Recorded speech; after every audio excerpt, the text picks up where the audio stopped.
you've spent kind of your first 3 years in WCW as a babyface. In '97, you turn heel and you win your first cruiserweight title against Chris Jericho. How does it feel to turn heel? Just great. I really enjoyed being a heel. Yeah. I like to provoke. How is it? Provocate? Yep. Yeah. I like that, you know, being conceited, being an ass in the ring and stuff like that. It really, it's much more fun than a face. You know, Is it easier to breaking the rules work makes as a heel? Yeah. more fun. Yeah. Yeah. What was your question? Is it easier to work as a heel than as a face? No, I wouldn't say that because you have a lot of responsibility as a heel. Mm, Because the better you work as a heel, the more the babyface gets over. mm, If you don't do your job as a heel good, the match won't be good at all because the people have to hate you.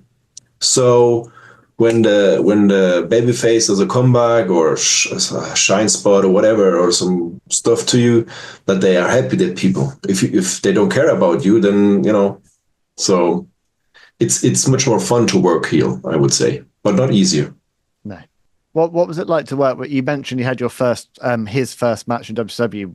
Jericho was against you. What was it like to work with Jericho in that feud over the cruiserweight title? Very competitive because he was a very competitive guy and I was very competitive, and we always went toe to toe, and um, it was yeah. I really enjoyed working him because he was young, he was eager, he was he very talented. He worked my style, so definitely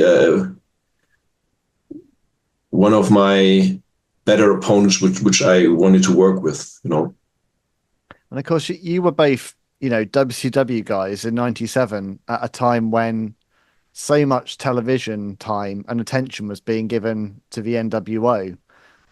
Sometimes it felt a little bit like WCW was almost the afterthought on the program, and yet then you have the cruiserweight division, which was one of the main reasons why so many people like me was watching Nitro Exactly. each week.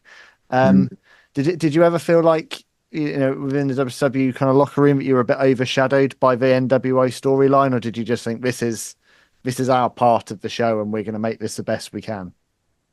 Well, the second thing you just mentioned, that's how I thought it, but you're right, it was the first thing also because the focus was on NWO, which was a great storyline. But if you're not included in that storyline, you kind of were lost out of the focus.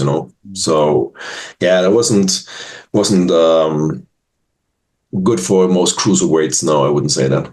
No, Yeah, but also there were many people that were, as the NWO exploded, yeah, they we're watching just got because, lost in and the shuffle because they were in the NWO. In a way, to not be in it was at least you were able to maintain a character. yeah, Yeah, probably, yeah, yeah. yeah, Well, like I was never a guy who.